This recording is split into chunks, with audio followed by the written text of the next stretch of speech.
everybody who's on. Frank's a good friend of the foundation family. He's uh, he's a guru in technology and study. He with a guy named Bill Walsh, who's probably one of the two best known people in that realm. I would think, don't you, Frank? Um, I but live really in has Bill's created shadow, a but big name for yeah. himself. So he's been in industry quite a while, but collaborated with us on numerous projects. And as I said, is a great friend of the foundation family. So thanks for being here, Frank. Yeah, you got it. Thanks for having me.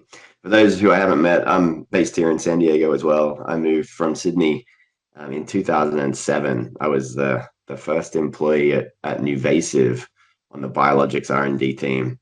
But I did all my studies at the University of New South Wales in Sydney, and I still hold an academic appointment there as well. But I'm also at the moment the chief scientific officer of a startup company that's working in the BMP space. But today, I'm going to talk about how to get a better fusion for free. Some of the simple, basic stuff that we can do with what we have at hand.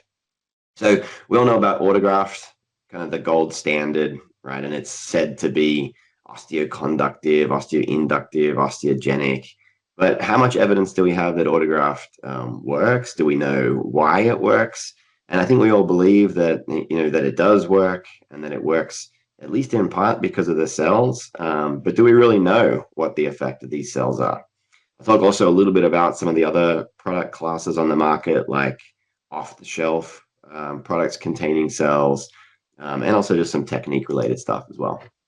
So jumping straight into some summaries of clinical data. So this is iliac crest autograft in posterolateral fusion.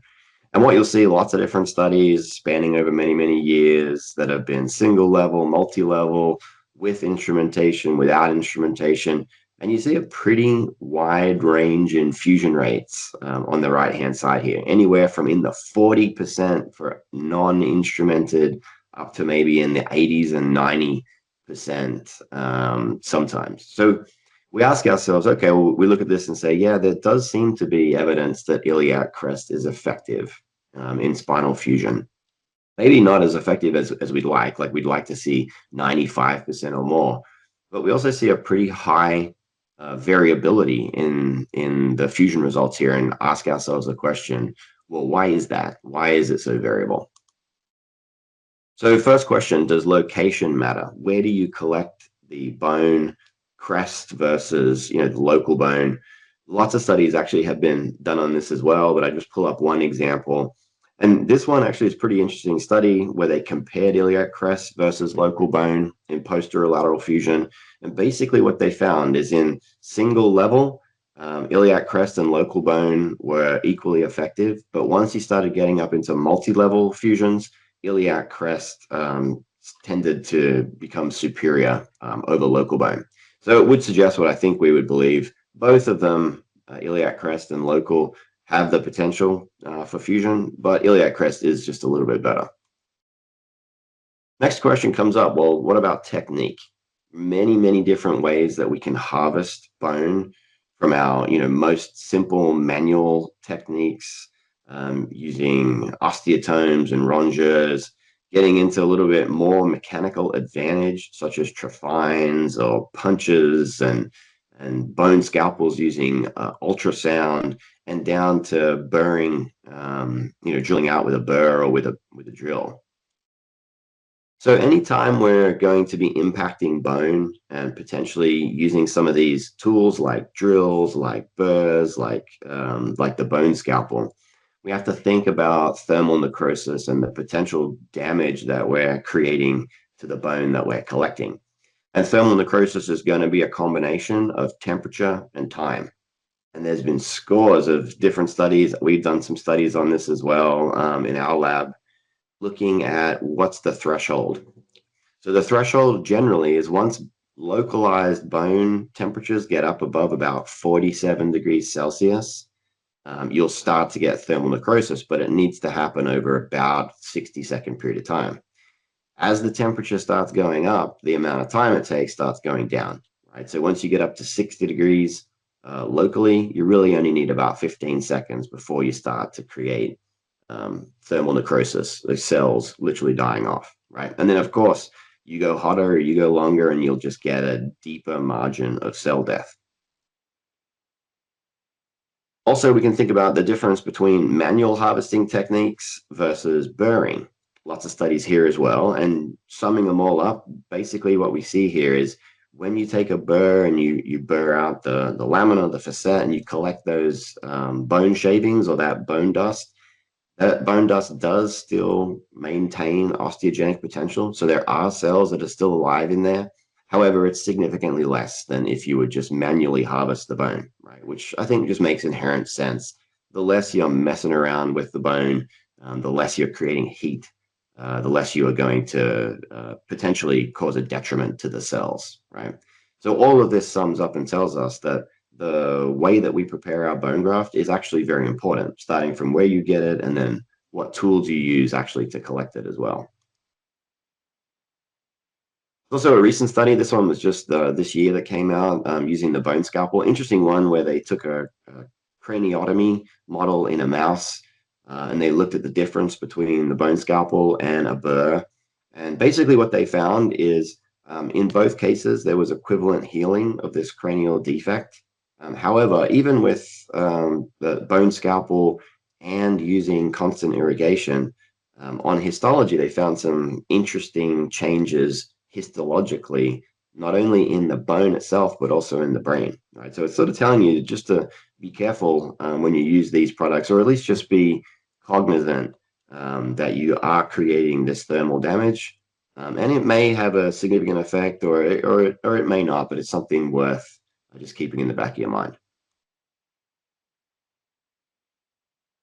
Um, Also, when we look at just taking care with your grafting, this was a study I think out of Korea a couple years ago, where they did a controlled experiment in PLIF cases using local bone. In group A, they just simply harvested the local bone, cleaned it off and used it in their fusion.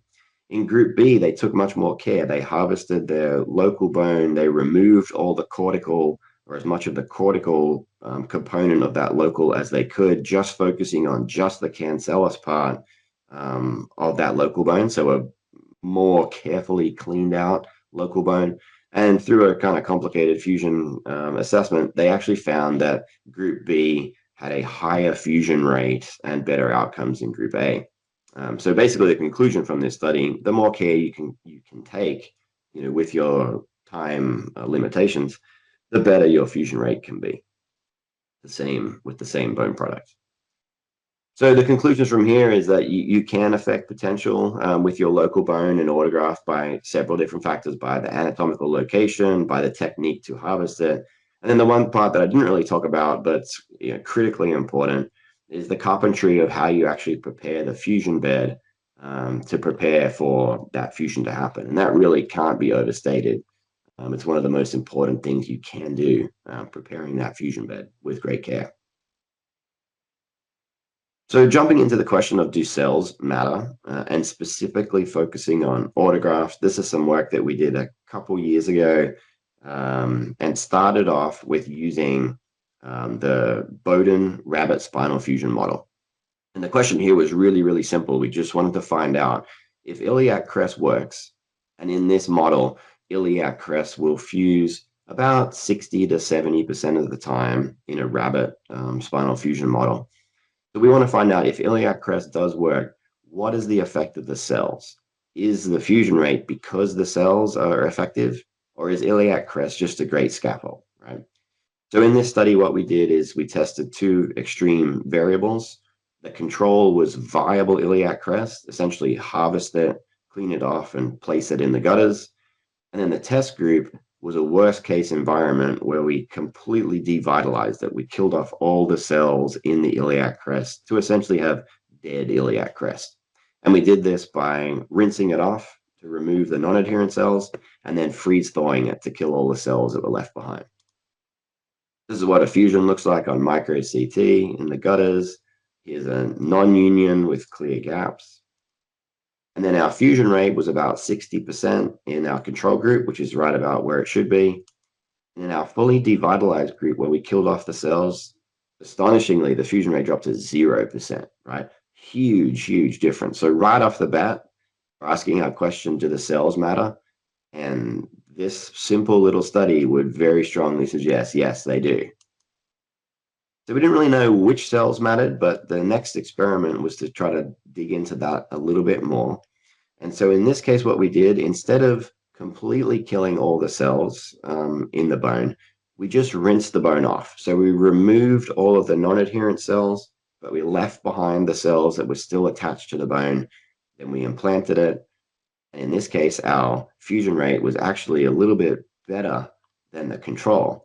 So surprisingly, not statistically different in this study by itself, but just rinsing off the cells had no effect, and in fact, maybe it had a positive effect. So this tells us that the cells that are important are most likely the cells that are stuck on and attached to the bone, like the native osteoblasts and the native osteocytes that are in the bone. We then do another question, say, okay, we just learned that the cells are very important. We think it's the cells that are attached to the bone that are driving the big result here. So what happens when you just take bone and you harvest it and you just leave it out on the back table? Well, the answer is the cells die off very quickly. So after an hour, you have something like um, 40 to 50% of those cells dying off. And by 4 hours, a large majority of those cells are actually dead. Right? That then leads us into the next experiment, which is, okay, why should we care? Well, you know that when you're in surgery, you're harvesting bone, it's getting cleaned off, it's being left on the back table for some period of time. It might be left there for 15 minutes, it might be left there for 5 hours, right? But what happens if we rerun this experiment where we just harvest bone and just leave it for 90 minutes?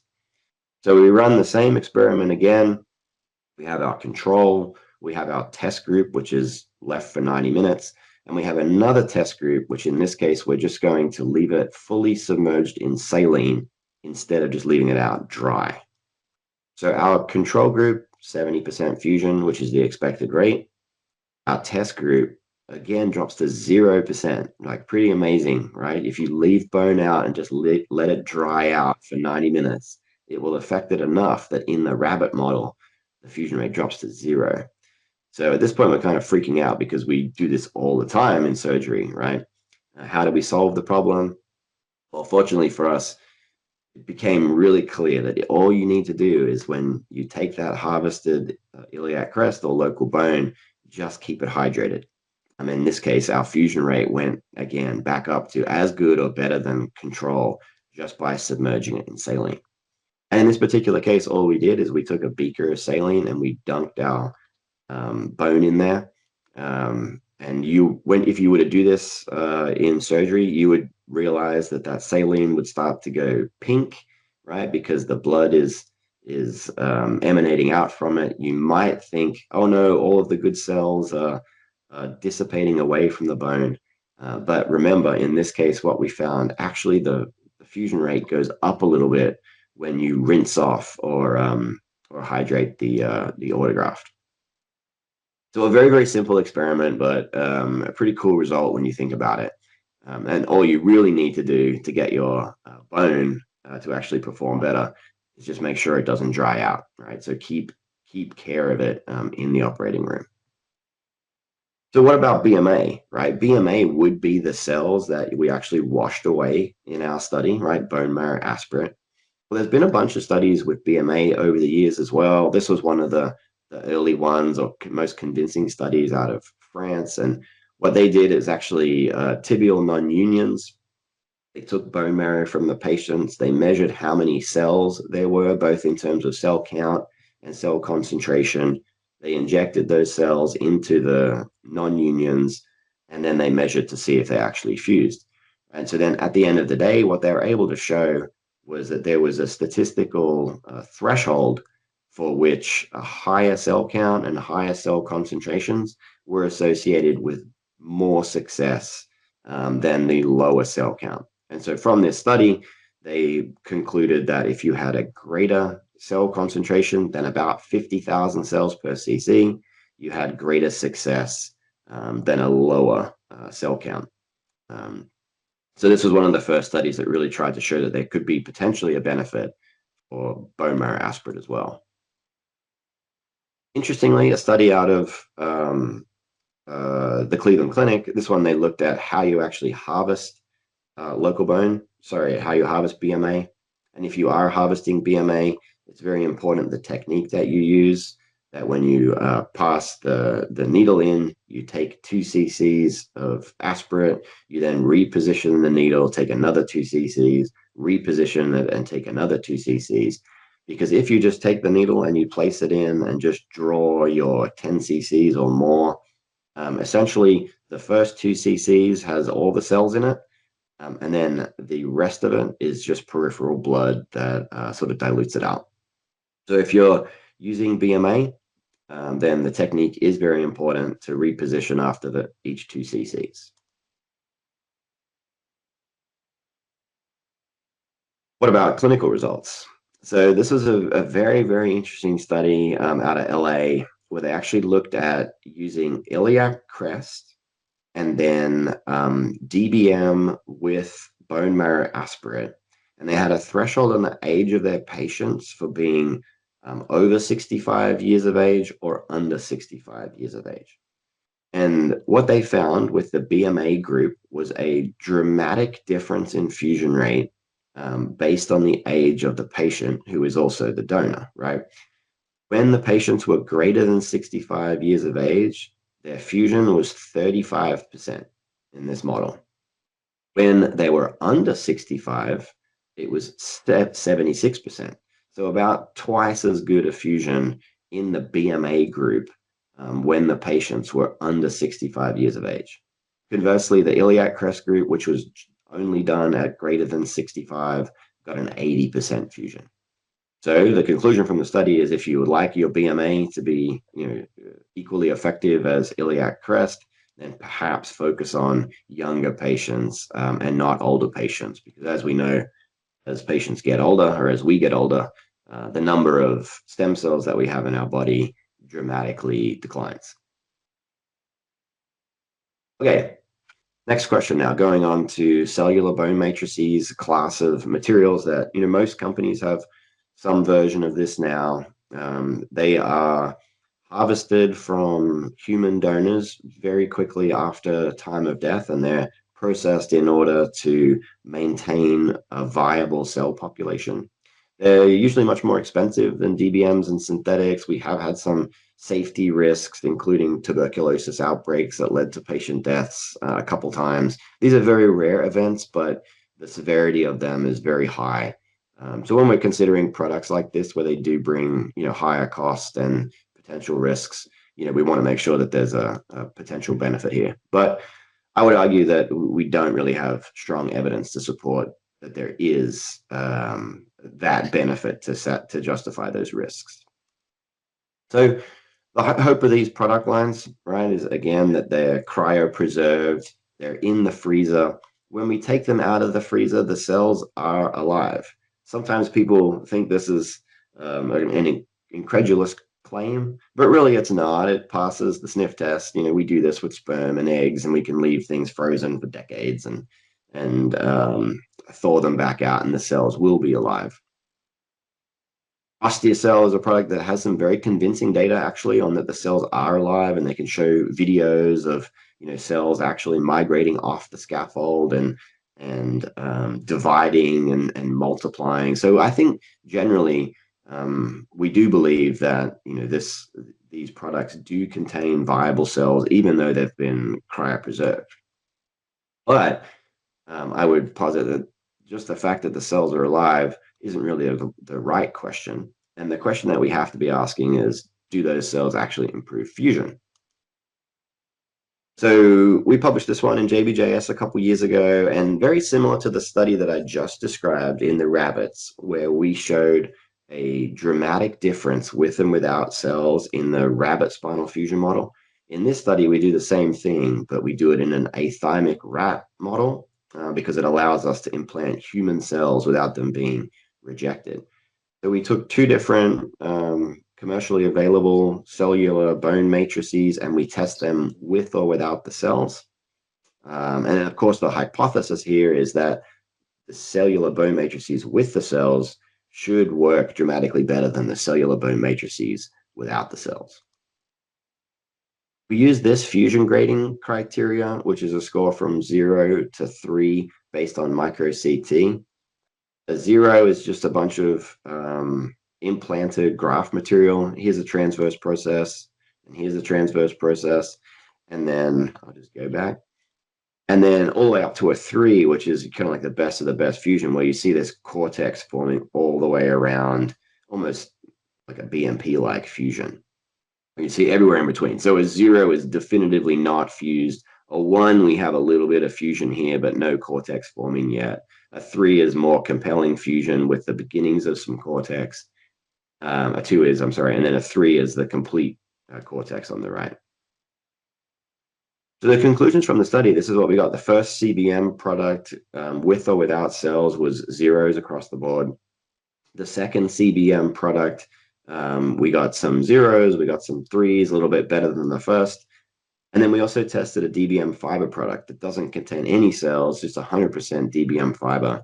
And we see like a much greater fusion outcome with that product. And if we sort of lump them all together, this is pretty much what we saw. So we saw the first CBM-A product, unfortunately not obtaining fusion. The second CBM product with or without the cells was pretty much the same, and getting a mid-grade here. And then the DBM fiber definitely performed significantly better. So what's interesting is the lower performing cellular bone matrice had 3 million cells per cc by marketing claims. This one had 16,000 cells, and this one has 0 cells. So clearly we're telling that there's not a benefit of the cells in this particular model, because the one with no cells dramatically outperformed the highest performing one. The product down the bottom here, its substrate is about 25% DBM particles. The one in the middle was about 50% DBM fibers, and the product in the top is 100% DBM fibers. So we can start to see here what truly was creating the effect here on the fusion rate. So the conclusion that we found really, when we look at CBM products with or without cells and we see no difference, that tells us there's really no effect of the cells, at least in this model, right? We also found big differences in the fusion rate, but the differences appeared to be related to the type of DBM and the amount of DBM in the product. So the product that worked the best had 100% DBM fibers. The product that was in the middle had about 50% DBM fibers, and the lowest performing product had only 25% DBM particles. So the active ingredient in these products really is the DBM, not the cells. It sort of begs the question of, why the extra cost and why take the extra risk when you could just use a DBM. So the conclusions here, our takeaways really is that cells really are important when they are the right cells. When it's the patient's own bone and autologous, absolutely yes, it seems to definitively make an improvement. These off-the-shelf products, probably not. And then bone marrow concentrate, yeah, maybe not. We have to think a little bit more about it. Maybe there's some age effect of the patient. So autograft being the gold standard, I think today though we would really question this and say maybe autograft is the old gold standard. As we look towards the future, and as I kind of wrap up here, autograft has been the gold standard for many, many years. It still has the most publications and supporting its evidence, but doesn't really approach 100% fusion. Though I will say when you get a solid fusion with iliac crest, it's a very impressive fusion. We just like to see a bit of a higher fusion rate. Recombinant human BMP became the new gold standard. It was launched in 2002, but now it's sort of the best of the best in terms of bone healing rate, and it's reserved for the patients where we truly need to get confidence in fusion. That's where BMP is. Unfortunately, it has a few issues in terms of safety and side effects, also cost. So there are a few groups, us included, who are working on new and improved BMP2 products. So we'll expect to see those coming across the horizon fairly soon. So just to wrap it up here, cells do matter, but they have to be the right cells, and you have to look after them. How you harvest them, even how you just store them temporarily in the operating room. Autologous cells definitely work under the right conditions. Allogeneic cells, maybe not, right? Dead bone doesn't work, and dry bone is dead bone. And then the future is going to be here before you know it. So how to get a better fusion for free? Use saline. All right, that's all I got for you. Any questions? That's a question. We have obviously saline like seems to have some effect, obviously in preserving the cells. But have you ever like any studies been done about using like cellular media, like kind of use like in labs and stuff like that, like non-steam media to kind of boost while you're waiting for? Yeah, actually, that was something that we were working on, looking at all different types of solutions that we could potentially use. And so when someone's getting an organ donation or an organ transplant, right, and then they take the heart or the lungs or whatever it may be, there are a couple different solutions that they put the organs in to like transport them across the city or whatnot. I think one of them is called the University of Wisconsin solution, and there's another solution. And so we actually thought, yeah, we could come up with some kind of solution that would dramatically improve cell viability. But when we used saline in these experiments, saline worked so well, there was really no room to come up with a more fancy product that would make it, even better. So we did a bunch of work and we looked at a bunch of maybe 5 or 6 different solutions, but simple saline was just so good that it makes a very easy thing that you all can do. So as you harvest your bone, either keep it bloody. I mean, one of the things I would actually like to do is just confirm it's a similar effect if you just have it saturated in its own, blood. We never did that experiment. I would like to do that, but in the operating room as you're harvesting bone, just try to keep it moist. Either keep it fully submerged in saline, which is totally fine, or put some wet gauze on it, or just something to prevent it from drying out. Has a pretty dramatic effect. Now, clinically, obviously, your fusion rate is not going to be 0%. It's a shocking result in the rabbit, and we did this study many times over to confirm that it was true. But to see some minimal benefit for almost no effort in the OR is definitely something that you should be doing. Yeah, I don't get any royalties on saline, although I wish I did. The number of times I've given the talk. Dr. Vizesi, I had a question. So besides the saline, the other thing really shocking is that like cellular bone matrices that with the cells that don't have any additional fusion, like the number of times I've used that in surgery is like, I'm sure the cost is astounding. It's incredibly expensive. Like, how do you are there still studies that need to be done with that? Or how is what needs to be done to like combat that misinformation? Cause it's just the cost is insurmountable. Yeah, I mean, there's a divide. There's still a lot of folks who still believe in those products. I think I've made my claim fairly strongly on it that I feel that those products can still be effective, right? And I'm not saying that you're going to get 0% fusion using these products. They do have great DBM substrates in them. They're processed very carefully through tissue banks.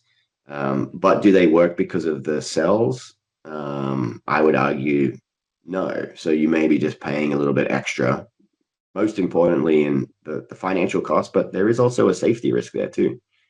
And so, yeah, I mean, until someone comes out, I think somebody needs to repeat that study in a model of their choosing and show a benefit, right? Because we haven't seen that yet. Well, it's not like there are clinical studies and the results are mediocre at best, and then you just look at the cost.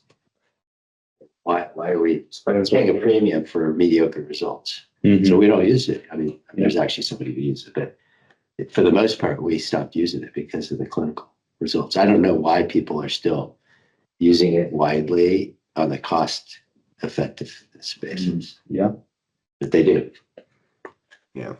That's just back committees probably aren't paying attention. Yeah.